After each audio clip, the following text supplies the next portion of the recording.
네, 2020 문화예술 접으로 온택트 수다접 라떼 삼촌과 감성 좋게가 나누는 세대 공감 토크 콘서트 시작하겠습니다. 네, 안녕하십니까. 저는 세대 공감 토크 콘서트의 진행을 맡게 된 문화도시 추진위원이자 스토리텔링 작가 김현정입니다. 이 수다접 소개를 먼저 해야 할 것 같아요. 이 수다접은요, 한국문화예술위원회와 제주문화예술재단이 후원하는 온라인 미디어 예술 활동 지원 사업인데요. 문화예술 접으로 온택트 프로젝트의 일환이죠.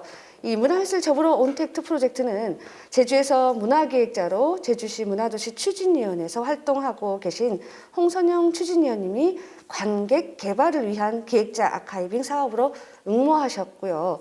이곳 문화로 짓거지는 사랑방, 이 문지방에서 뮤지컬 접, 장다리 접, 천아트와 마스크 만들기, 수놀다 접 등 다양한 프로그램을 추진해오고 있습니다.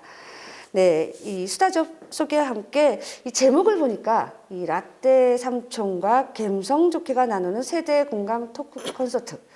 뭔가 조카와 삼촌, 여성분들이 많은 거 보니까 이모겠죠. 만남의 장소인 것 같은데요. 예, 먼저 소개를 먼저 해드리겠습니다. 패널 소개요. 이 먼저 양성평등 강사이신 50대 방진 선생님 모시겠습니다. 네. 반갑습니다. 네. 그리고 20대 두 분 모셨는데요. 그 중에 제주특별자치도 양성평등위원회 이 박건도 위원님 모셨습니다. 네. 안녕하세요. 안녕하세요. 만으로 20대입니다. 네. 그리고 제주여민의 양희주 사무국장님 자리하셨습니다. 반갑습니다. 네. 그런데 보니까 감성 좋게 두 분 알겠어요. 그러면 방진 위원님과 저가 50대 이제 뭐라 그래야 돼요? 라떼 삼촌의 이모, 라떼 이모. 우리 제주도 사람 아닐까? 예. 제주어로 한번 해봅죠. 네, 예. 건강을 맞추. 예. 잘 될까 모르겠습니다만. 네. 아무래도 자연스럽게. 네, 자연스럽게. 제주어로 해보기만 시. 고라복구다. 네. 예. 못 알아들으면 말씀해 주시고요. 예. 그리고 자, 제목이 우리 타이틀이 말씀 나누실 주제가 제주에 사는 나에게 페미니즘이란 이거예요. 자, 한번 관로를 놔봅죠. 이 페미니즘이란 무엇일까? 한번 의견을 듣고 싶은데요. 혹은 나에게 성평등이란 어떤 의미인지 먼저 이 질문을 받으신다면 그러니까 어떤 생각들을 나누시는지 먼저 20대 젊은 활동가 생각이 궁금한데요. 어떠세요? 박건우 선생님. 저부터 네. 할까요? 제주에 사는 나에게 페미니즘이란, 성평등이란 어떻게 보면 이게 당연한 거라고 생각을 하거든요. 네. 당연하지만 달성되지 못하고 있는 거고, 그러니까 저도 이제 사회 한 구성원으로서 성평등이 달성되는 사회를 만드는데 조금씩 아주 조금의 노력을 하고 있지만 쉽지 않은 부분들이 되게 많아서 그것에 대한 고민도 많이 하고 있고, 뭐 이렇게 옆에 계시지만 뭐 희주님하고도 그런 이야기들 많이 하고 많이 배우고 있는데 또 이제 뭐 청년으로서 남성으로서 그런 고민들도 또 이제 들기도 하고요. 뭐 그런 이야기들은 또 이제 진행하면서 더 추가적으로 말씀드리도록 하겠습니다. 잘도 멋있으다요. 네. 그다음 양희주 선생님. 네. 저는 좀 고민을 해봤을 때 딱 떠오르는 단어는 관계라는 단어였는데요. 그러니까 어떻게 사람들과 관계 맺고 살아갈 것인가에 대한 그 답을 저는 페미니즘에서 많이 찾거든요. 왜냐하면 내가 사람과 사람과의 관계를 맺을 때 이게 여기엔 어떤 권력 관계가 작동하지 않을까라는 것을 자꾸 저한테 되짚어서 물어보고, 그리고 또 제가 어느 그 권력 관계에서 좀 아래 있다고 느껴질 때는 또 그 권력 어떻게 이걸 이야기하고 바꿔나가야 될까라는 것을 계속 고민을 하거든요. 그리고 같이 페미니즘이라는 것에 동의하는 사람들과 어떻게 관계를 잘 맺고 살아갈까. 그래서 여러 겹으로 관계라는 키워드가 저한테는 페미니즘에서 되게 중요한 키워드거든요. 그래서 이렇게 그 제주 여민회에서 활동까지 하게 된 거라고 생각을 합니다. 자, 예. 젊은 생각들 잘도 참으시는 똑똑하다. 똑똑하다. 그다음 방진 의원님. 저는 아무래도 이제 50대이다 보니까 저에게 페미니즘이라고 하는 것 또는 사회관계에서 일상생활에서 여기 나에게 페미니즘이라고 하면 뭐라고 생각할 수 있을까를 생각해봤더니 저의 고정관념과의 이제 싸움이라고 생각을 해요. 저도 알게 모르게 제가 이제 인권교육이나 성평등 강의를 하지만 늘 제가 생활 속에서도 제 딸에게 혹은 제 아들에게 이런 성평등하지 않은 단어를 쓰고 기존 제가 어릴 때부터 받아왔던 사회화 교육에 의해서 너무 이제 제가 익숙해진, 제가 이미 이제 사회화돼서 익숙해진 관계들을 이제 깨부시는 것이 늘 이제 페미니즘에 입각해가지고 제가 이런 것들은 내가 좀 조심해야겠다 이런 것을 늘 각인하고 살게 되는 그런 것 같습니다. 페미니즘이다. 그 페미니즘에 대한 강의를 많이 하신다고 들었어요. 거기서 주로 어떤 내용을 강의를 하시는지도 궁금한데요. 페미니즘을 그러니까 강의하는 것은 아니고요. 제가 이제 성평등 강의를 이제 많이 네, 하러 네. 다니는데 친구들이 본인의 불이익으로 인지 못하는 경우들이 굉장히 많아요. 그래서 그런 부분도 생각을 좀 꼭 깨워주고 그다음에 요즘 굉장히 뭐 남혐 여혐 이래가지고 네. 강경 페미니스트에 대한 네, 이런 맞아요. 또 잘못된 인식들이 되게 많은 것 같아요. 그런 것들을 이제 같이 담론을 나누거나 또 상담을 하거나 이러면서 제가 이제 올바르게 알려주고 또 그분들이 그런 부분에서 공감을 하셔서 저에게 그럼 선생님 저도 페미니스트인가요? 이렇게 얘기했을 때 제가 굉장히 보람을 느끼곤 합니다. 맞아요. 아까 방진 선생님께서 우리 사투리 쓰기로 해그네 또 잊어버렸어요. 네, 자꾸 공개적자에 강경 페미니스트들이 사용하는 이 혐오라는 단어 이걸 없애는 게 페미니스트의 시작이다라는 말을 어느 방송에서도 봤거든요. 자기 그 어떤 상대방에 대한 혐오, 다른 성에 대한 혐오가 없어야 집안에 깔려 있어야 된다 이런 말씀이신 것 같은데 자 그러면 말씀을 듣다 보니까 이 페미니즘이 시민과 소통할 때는 또 다른 어떤 모습으로 이제 다가갈지가 굉장히 궁금한데 이 과정에서 이제 활동가로서 가장 많이 듣는 질문도 궁금해요. 아까 조금 전에도 말씀해 주셨듯이 이렇게 다가오는 질문도 있더라 했는데 활동가로서의 그 받는 질문들을 몇 마디씩 해주시면 좋겠어요. 박근도 선생님 먼저. 제가 먼저. 제가 먼저 하겠죠. 네.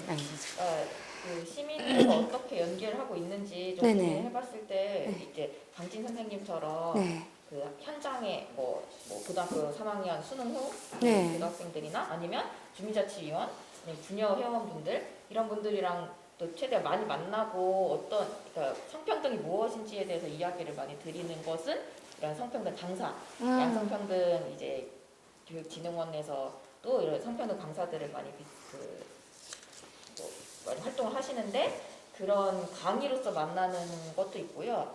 그리고 어떤 주요 이슈들 있잖아요. 그러니까 뭐 굵직한 이슈들, 예를 들면 뭐 차별금지법이나 뭐 낙태죄나 이런 것들을 강사님을 모셔와서 이제 시민교육도 하고 그런 다음 또 뭐 책 모임 같은 것도 진행을 해요. 그러니까 같이 페미니즘 책을 읽는 모임을 진행하는데 이런 식으로 시민들과는 좀 주제로서 만나게 되는 것들이 좀 있는 것 같고요. 네네. 그래서 많이 듣는 질문은 글쎄요 어떤 것 혹시 선생님 저는 많이 강의 현장에서 강의 현장에서는 그러니까 성평등 남자는 뭐 군대를 가는데 여자는 왜 안 가느냐 이런 강의 이제 질문들도 되게 많이 받고 선생님 페미니스트시면 남자를 싫어하나요? 남자를 뭐 하위로 오히려 네. 여성 우월주의 아닌가요? 네, 네, 네. 뭐 이런 질문들도 굉장히 많이 받는데 아까 이제 희주 선생님께서 잠깐 얘기하신 모임 중에서 페미니스트 그 책 읽는 모임 중에서 페이지란 코너에 제가 이제 초대돼서 잠깐 이제 강의해 주셨죠? 예, 강의를 페이지. 1시간 정도 해달라고 해서 갔어요. 근데 10대 친구가 있는 거예요. 그래서 저는 그 10대 친구가 너무 당당하고 자기 주장을 펴는 그런 이야기를 듣고 정말 이렇게 세대 공감이 좀 돼야 되지 않을까. 사실은 그 페이지 모임에 갔던 것이 저에게는 되게 영향을 많이 줘서 이런 이제 코너도 제가 이렇게 기획을 해보자 이렇게 얘기가 됐었던 거거든요. 그래서 이런 사회적으로도 그런 이야기를 많이 나눌 수 있는 장이 만들어지는 거 그것도 페미니스트가 사회하고 교류하는 그런 방법인 것 같고 거기에 이제 다 강의 후에 설문지 같은 거 봤잖아요. 근데 그 설문지에 뭐라고 했냐면 그 친구들이 20대 친구들이었는데 우리 엄마와 비슷한 또래신데 이런 페미니스트 활동을 하시고 그리고 오늘 와서 얘기를 들어보니까 너무 좋았다라는 그런 설문지를 딱 받으니까 마음도 너무 따뜻해지고 왠지 제가 또 좋은 영향을 준 것 같아서 굉장히 뿌듯하고 했던 경험이 있습니다. 그렇겠네요. 제가 지금 패널 분들 전문가 의견 들으면서 궁금했던 게 박건도 선생님은 이 남성으로서 페미 활동을 네. 하고 계신데 이에 대해 의미를 부여하자면 네, 이제 페미 활동이라는 게 제가 막 엄청 주도적으로 제 업으로서 이런 뭐 성평등 활동을 하는 것은 아니지만 뭐 그래도 이제 뭐 하는 활동을 뭐 비추어서 이야기를 드린다면 네. 아무래도 이제 여기서 어떤 질문을 가장 많이 듣냐고 했을 때 네네. 이제 저한테 뭐 친구들이나 아니면 같이 활동하는 분들이나 아니면 뭐 가족들이 너는 왜 남잔데 약간 그러냐 뭐 이런 네. 이야기들을 많이 하시거든요. 근데 이제 저는 이런 성평등한 사회라는 거는 그 남성에게도 좋은 사회라는 어떤 확신이 있기 때문에 네네. 이런 활동을 해나가는 것이거든요. 특히나 이제 어떤 활동하는 분야에 있어서는 아무래도 비슷한 인식을 가지고 비슷한 가치관을 가지고 활동하는 분들을 많이 만나기 때문에 그나마 좀 어떤 그런 질문이나 갈등이 좀 덜한데 이게 어떤 제가 가정 안으로 들어가거나 아니면 직장이나 좀 연관이 없는 관련이 없는 곳에 갔을 때 이제 그런 갈등에 좀 많이 부딪히긴 하더라고요. 너 남잔데 왜 자꾸 여자들 편을 들어? 뭐 이런 식의 되게 유치한 질문들. 그죠. 그리고 그런 질문들을 하는 사람들은 보통 저보다 나이가 많거나 어떤 집안에서의 뭐 아버지나 삼촌 이런 분들이 많기 때문에 그런 과정에서 이제 저희가 이제 어떤 식으로 대처를 해야 될지가 고민이고 뭐 어떨 때는 세게 부딪혀도 보고 어떨 때는 설명도 해드리고 이렇게 하고는 있는데 그게 상당히 쉽지는 않은 것 같아요. 이 남성 여성을 나누는 데에서부터 이상하게 다른 반감이 가질 수도 있는데 보니까 저희 이제 우리 대한민국이 그 OECD 국가 중에 그 유리천장 지수가 7년째 엄청 계속 꼴찌더라고요. 이거에 대해서 진짜 우리 사회에서 아직까지도 보이지 않는 벽이 있는지 황진 선생님 어떻게 생각하세요? 제가 이제 고등학교 수업 갈 때 가장 많이 던지는 질문 중에 하나예요. 엄마 아빠 부부 중에 누가 실질적인 권력이 있는 것 같으냐 그러면 제주도 학생들의 특성이 엄마요 이런 얘기들을 굉장히 많이 해요. 그래서 근데 기본적으로 주택이나 네. 큰 자동차나 혹은 이런 재산권이 큰 부분에 대해서 그러면 그 실질적인 그 명의를 누구 앞으로 하느냐 이러면 대부분이 아빠요. 왜 그런 거 같냐 이렇게 물어보죠. 당연히 권력이 엄마가 세면 엄마가 해야 되는 거 아닌가 이렇게 물어봤을 때 그 친구들이 대답하는 부분. 그다음에 이제 학력이 비슷하고 그다음에 사회생활 기간이 비슷한데 어느 분이 더 쉽게 얘기해서 더 높은 자리에 있는지를 얘기해 보면 대부분이 그렇죠. 또 아빠요라고 얘기해요. 연봉은 누가 세니? 아빠요. 근데 너는 무엇을 근거로 권력이 엄마한테 있냐고 물어보냐 이렇게 얘기하면 너무나 자연스럽게 이해를 합니다. 그러니까 처음에는 우리 반에서도 뭐 이제 과학고 같은 경우도 가면 여자들이 좀 적어요. 여학생이 더 공부를 잘해요. 여학생이 더 파워가 세요. 이렇게 얘기했는데 이제 그런 아주 실생활에서의 예를 들어주면 자연스럽게 그러네요 이렇게 얘기를 하고 이해하시는 것 같아요. 그래요. 어떠세요? 생활하면서 20대에서 이런 부분이 느끼는 부분이 많은지.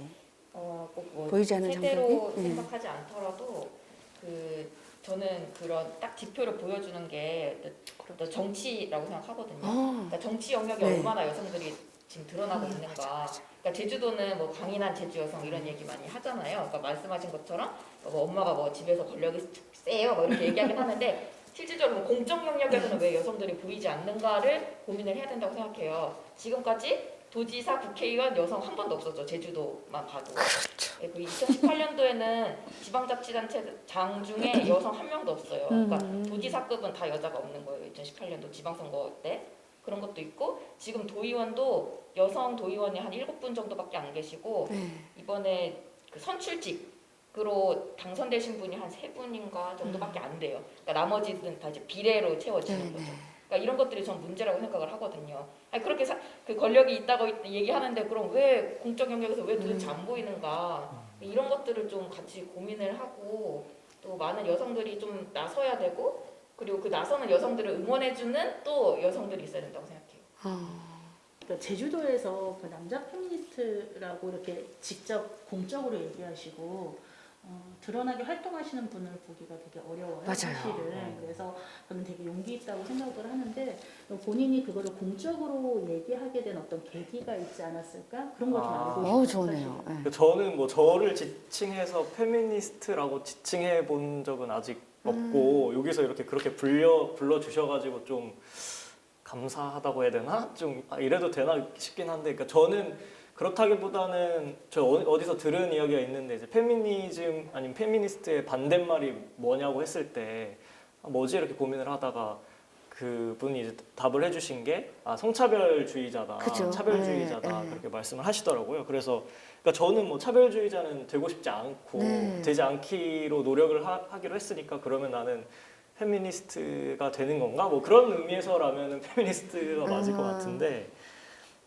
글쎄요.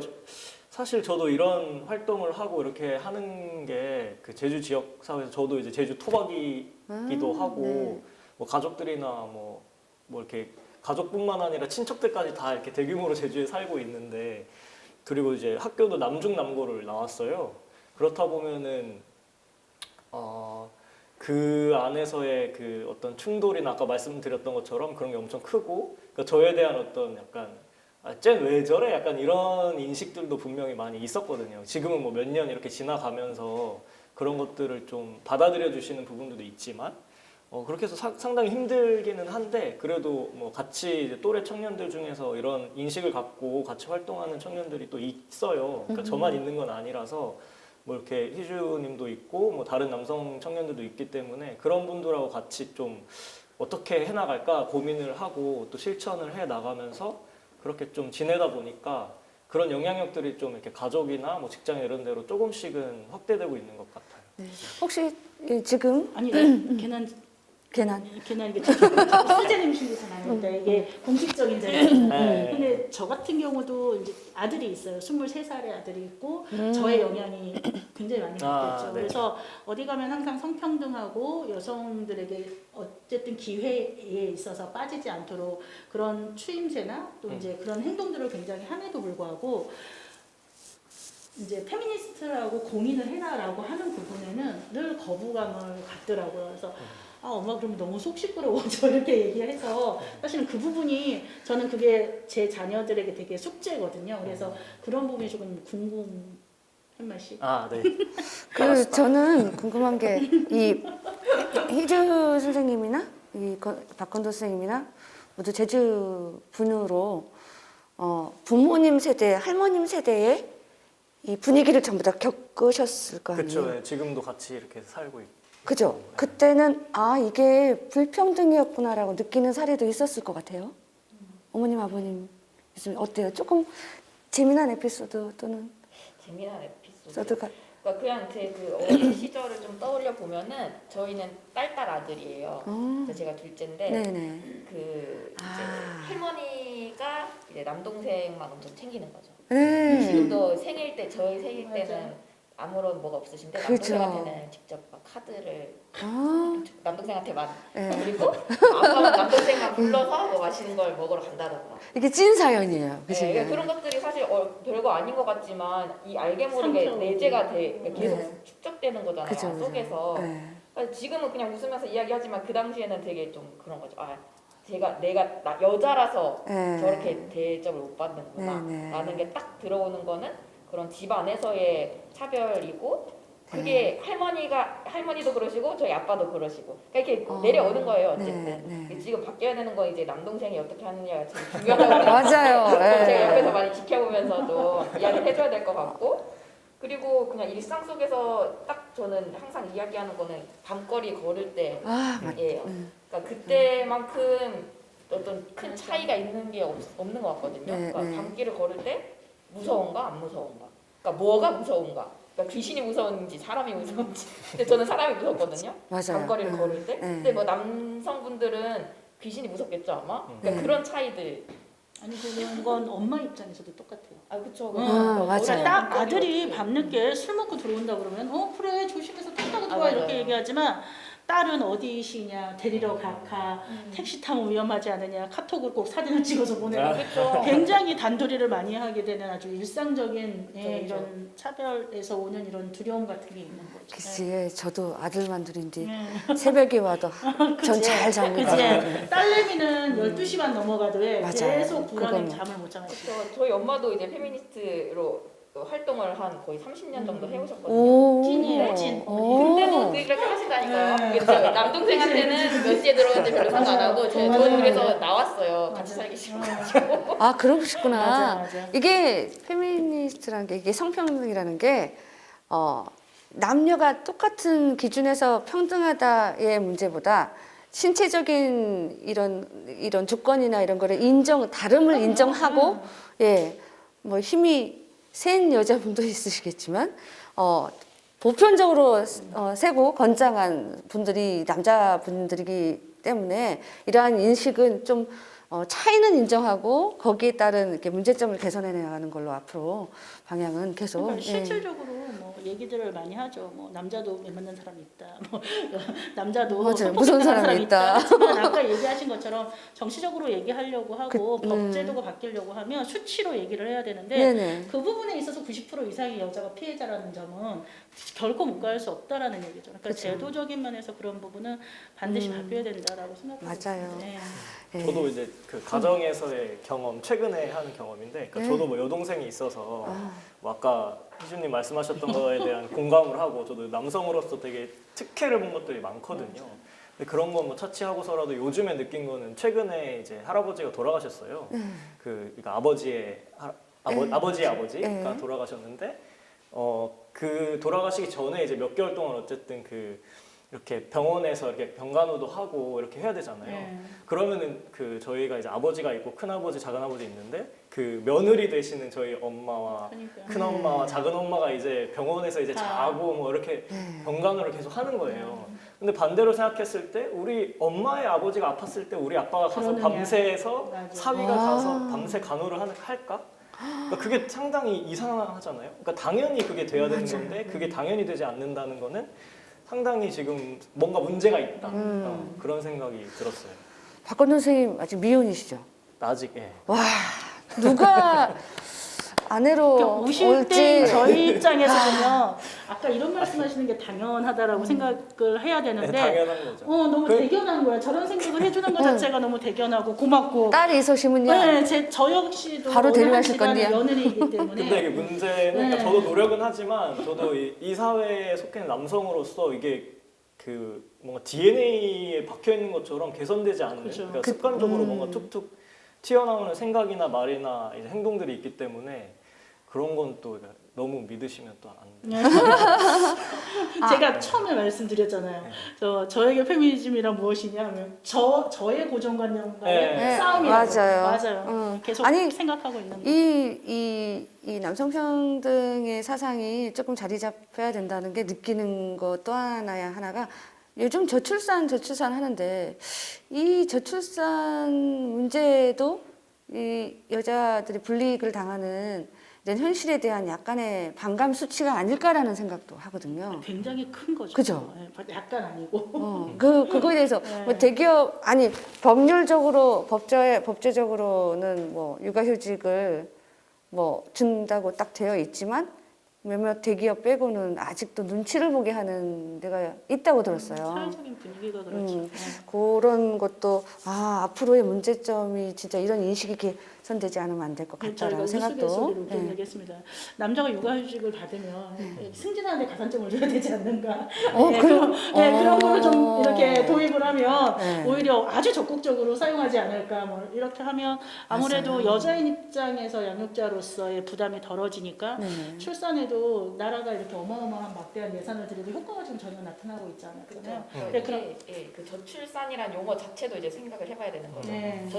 저출산은 어쨌든 그 책임이 여성한테 있는 걸로 느껴지잖아요. 네. 근데 그게 아니고 맞아요. 모든 사회 구성원이 약간 고민을 해야 되는 문제고 그래서 음. 저출생이란 용어를 맞아요. 써요. 저출생. 네, 그래서 그런 용어들로서 그러네. 해야 될 것 같고 네. 그러니까 그 결혼을 이제 하지 않는 이유가 보통 이제 결혼하고 출산한다고 생각하니까 이제 결혼하지 않은 이유를 언제 뉴스에서 본 적이 있어요. 그러니까 이제 설문조사를 돌렸는데 남성들이 결혼하지 않는 이유는 경제적 부담 때문에. 그렇죠. 여성들이 결혼하지 않는 이유는 그냥 하기 싫어서. 음. 그래요. 그러니까 그런 걸로 봐도 그냥 아무튼 그런 현실이다.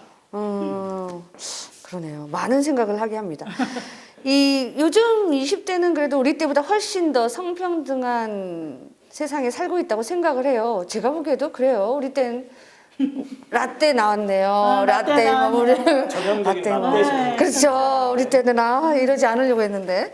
네, 이에 대해 어떻게 생각하시는지 각 세대별로 우리 이 땅 헛꿈이 땅 들어보고 하게. 네. 저부터 말씀을 드리면 네네. 이게 전형적인 이제 라떼 질문이고 그러니까 사실 뭐 이제 뭐 아까 희주님 어머님이시나 아니면 방진 선생님처럼 이제 선배 뭐 페미니스트 활동가들이 열심히 노력을 하셔가지고 뭐 이런 제도적으로나 이런 쪽으로 조금씩 이제 진보해 나가는 측면은 저도 분명히 있다고 생각을 하거든요.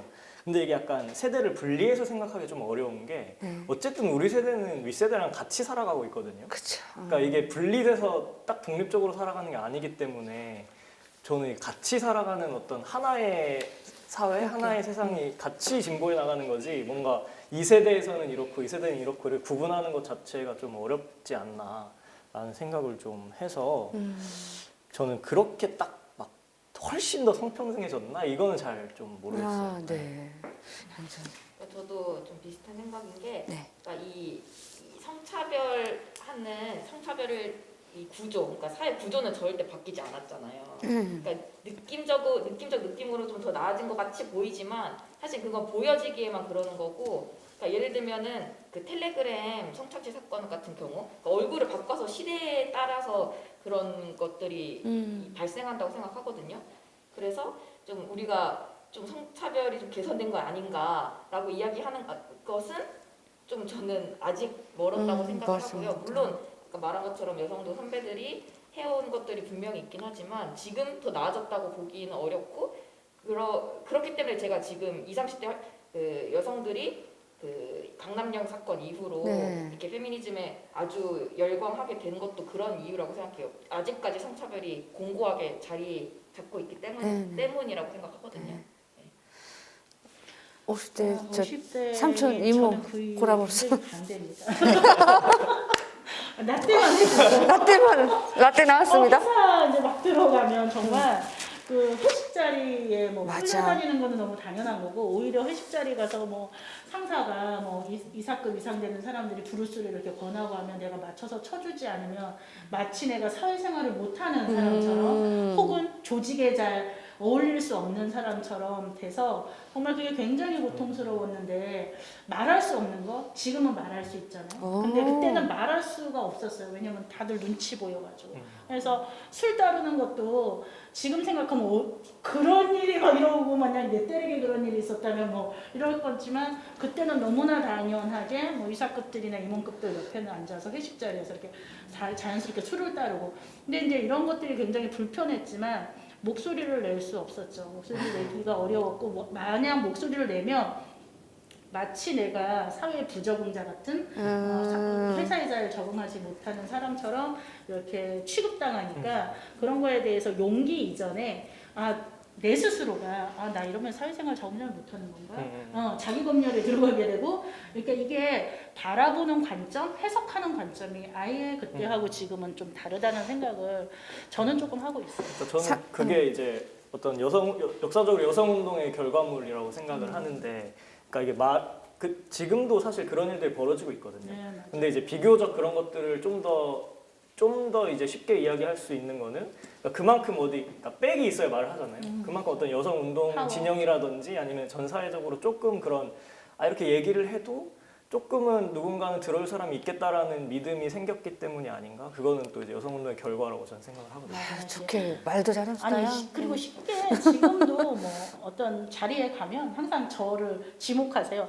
여기 성평등 전문가에서 여기 조심해 서네요. 여기. 맞아. 예, 막 경험했습니다. 얘기하고 근데 저는 그게 이제 나쁜 현상이라고 보지 않아요. 예, 그렇게 검열할 수 있는 사람이 주위에 있으면 당연히 그 메인인 사람이 말을 못하더라도 그 검열하는 사람이 주위에 있어줌으로 인해서 그러한 영향을 끼칠 수 있게 하기 때문에 우리 모든 사회인이 다 그런 검열해줄 수 있는 도움자가 되면 좋은 세상이 좀 더 빨리 되지 않을까 생각합니다. 강진 선생님 그때 술 배웠구나요.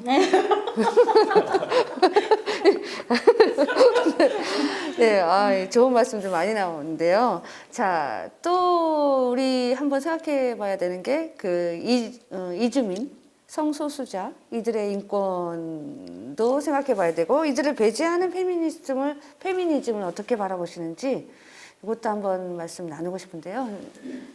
희수 선생님부터. 네.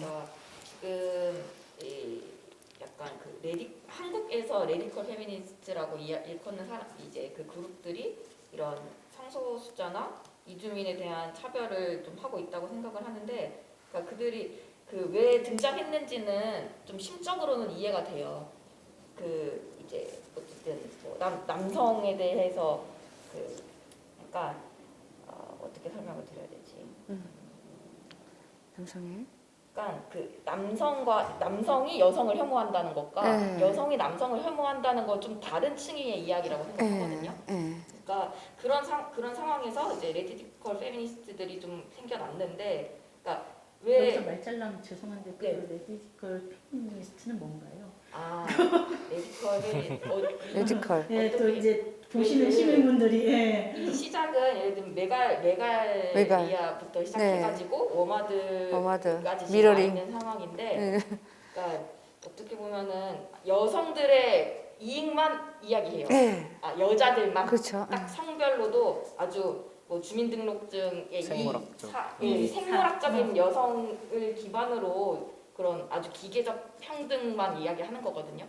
근데 그거는 아주 저는 여성운동 역행하는 거라고 생각을 해요. 그래서 많은 일반인들이 그런 걸로 저한테 물어보는 경우가 네, 근데 맞아요. 그게 심적으로는 또 이해가 되기도 해서 좀 그러니까 되게 복잡하고 괴로운 심정인데, 하지만 그렇게 해서는 더 나은 사회가 될 수는 없다. 저는 페미니즘이 차별과 배제의 언을 갖고 이야기할 수는 없다고 생각하거든요. 그래서 명확히 아닌 건 아니라고 이야기를 해야 되고, 그래서 저는 모든 차별에 반대하는 게 기본적으로 페미니즘이어야 된다고 생각을 하기 때문에 저는 성소수자든 이주민이든 다 저는 제가 이제 시민자적인 입장에서 또 희주 선생님이 이제 그런 생활동을 많이 하시니까 좀 질문을 하자면, 그러니까 그 강경한 사람들의 어떤 페미니스트들이 사실은 저번에 강남역 사건이나 요번에 뭐 엠번방 사건 같은데 사실 굉장히 그전에도 굉장히 많이 일어났던 여성 피해 사건들이었지만 다 조용하게 넘어갔는데 요번에 이제 크게 실제로 엠번방 사건이 뭐 무기징역까지 받고 뭐 10대 아이들이 10년형까지 받고 이런 데는 페미니스트들이 이런 강경 페미니스트들이 발화 시점에서 굉장히 강력하게 운동하는 부분이 있다라고 보거든요. 네. 그러면 아까 얘기하신 그런 메갈리아나 뭐 이런 어마드나 이런 친구들이 그런 강경한 행동을 하는 부분에 대한 받는 영향이 일반 페미니스트들도 혜택을 보는 거 아닌가라는 이러한 시선에 대해서는 좀 어떻게 생각하는지도 궁금하기는 해요. 왜 조용히 하고 있느냐. 아까처럼 나의 이분법적인 감정, 그러니까 그 사람들도 이해는 하지만 우리는 어쨌든 그거하고는 결이 좀 다르잖아요. 근데 일반 시민들이 봤을 때는 너네가 그런 혜택을 보니까 입 다물고 있는 거 아니냐라는 시선들이 있을 수 있다는 거죠. 그래서 그런 부분에 대해서도 사실은 좀 공론화해서 얘기해보고 싶은 생각이 좀 있기는 했었어요, 선생님. 그거를 어떤 혜택으로 봐야 될까는 또 약간 물음표가 있는데, 그러니까 이건 어떤 사안에 대한 거잖아요. 그러니까 예를 들면 텔레그램 성착취 사건에 대한 사안에 대해서는 결을 같이 할 수 있죠. 근데 그 이외의 것들에서의 의견 차이가 있다면 그건 명확히 선을 갈라야 된다고 생각하거든요. 그러니까 사안에 따른 연대는 그 사안에 동의하는 사람들끼리 힘 받아가지고 할 수 있다. 근데 어쨌든 같이 연대를 하면서도 조금의 어떤 뭐라 그럴까 틈은 있어야 되고, 그거를 내가 견지하면서 운동을 해야 된다고 생각하거든요. 그러니까 사안에마다는 저는 연대할 수 있다고 생각해요. 그런 점이 조금 어려운 것 같아요. 사실은 박근혜 일반 선생님, 시민들하고 공유하는 데 있어서 그런 결을 어떻게 다르게 볼 것인가, 또 그다음에 시민들이 우리를 평가했을 때 어떻게 같이 공유할 것인가, 이런 부분은 고민이 진짜 필요한 시점이라고 봅니다.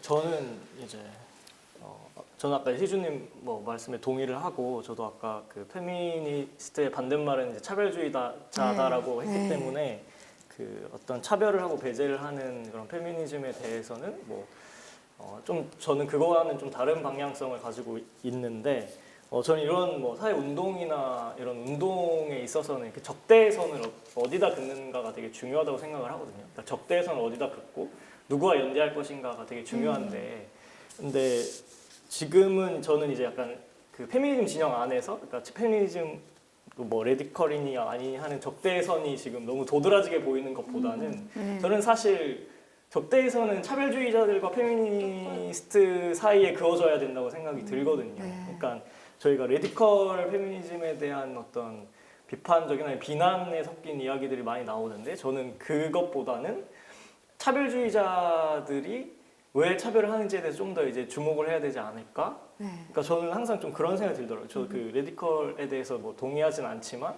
그렇다고 어떤 되게 가부장적인 생각이나 행동들을 실천하는 어떤 남성들이나 뭐 사회 구성원들이 그런 레디컬에 대해서 막 매갈 뭐 이렇게 하면서 이야기를 하는 게 저는 더 싫거든요. 네네. 그러니까 그거를 좀 이렇게 잘 구분할 필요는 있을 것 같아요. 그래요. 좋은 얘기 많이 나왔는데 뭐 사회생활을 하면서 직장 내에서도 이렇게 분류를 해버리는 기존 세대들 때문에 오히려 활동가들이 더 조금 활동에 주춤하게 되는 경향도 없지 않아 있는 것 같은데, 예.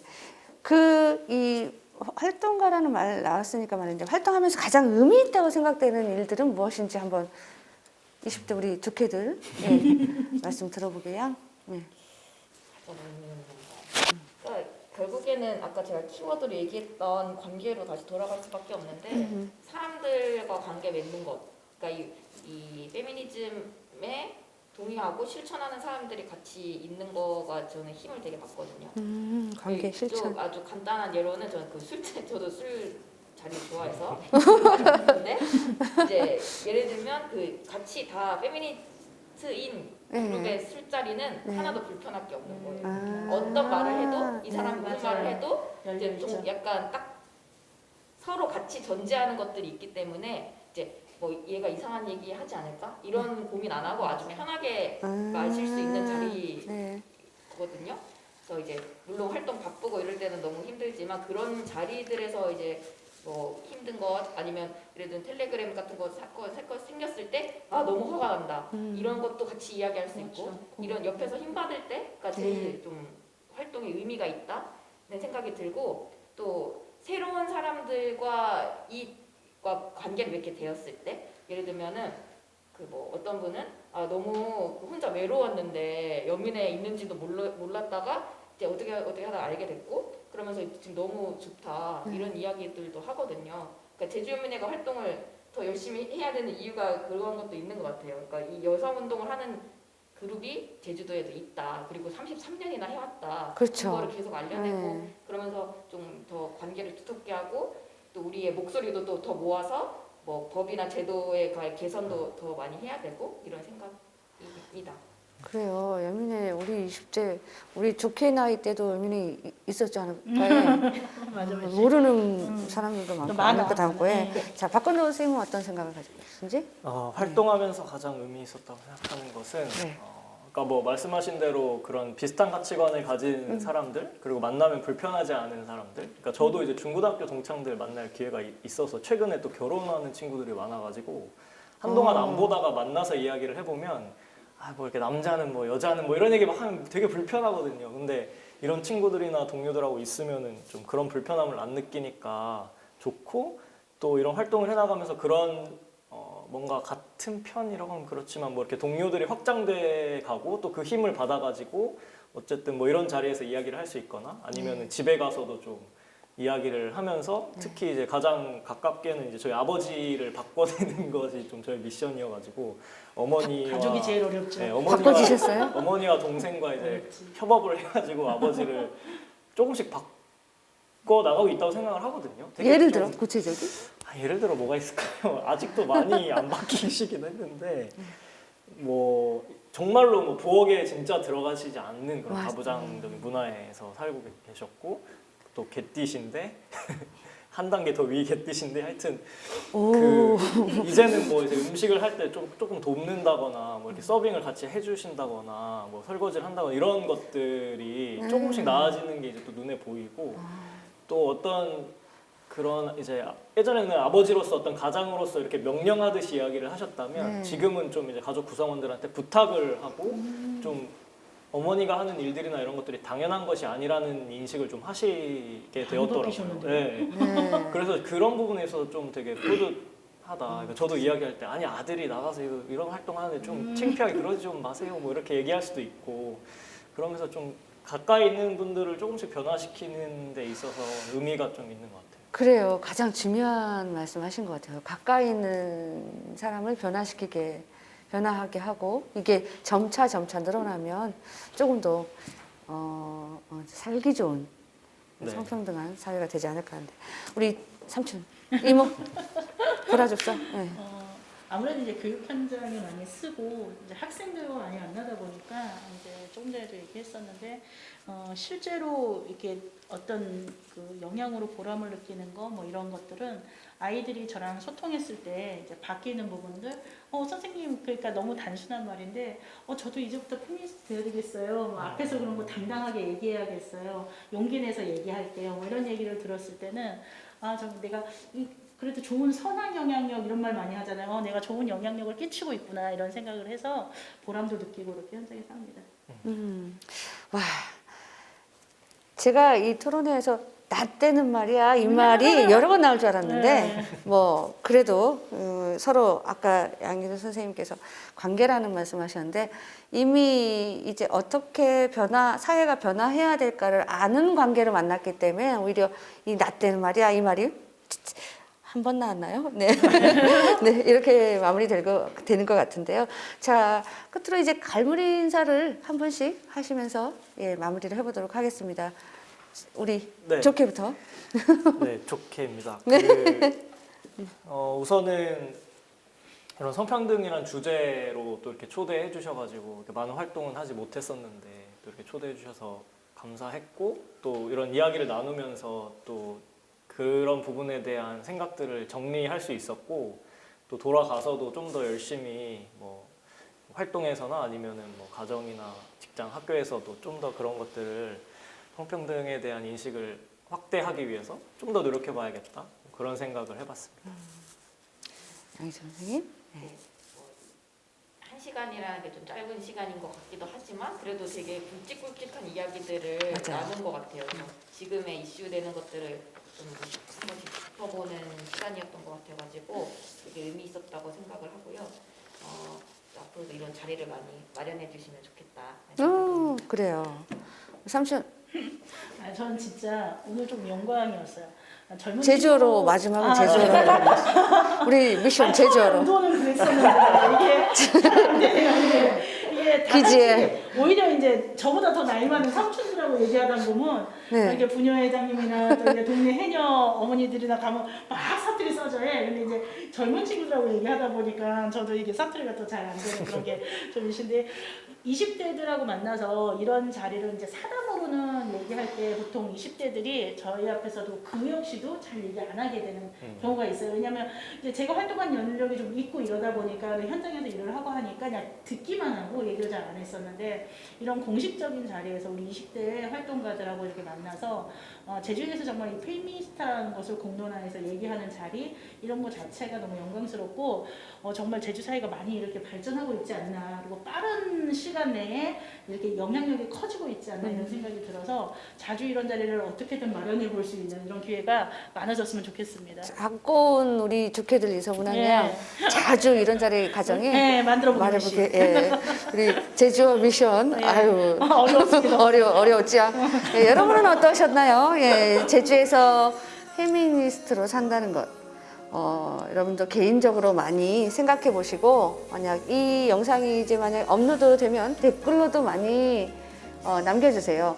자, 오늘 이야기의 정리를 저는 한 문장으로 한다면 그래, 다른 게 아니라 페미니스트는 휴머니즘의 다른 이야기가 아닐까, 다른 표현이 아닐까라는 생각으로 마무리를 해봅니다. 여러분 즐거운 시간이었길 바라고요. 다음에 자리가 또 마련되면 찾아뵙도록 하겠습니다. 고맙습니다. 감사합니다. 감사합니다. 감사합니다.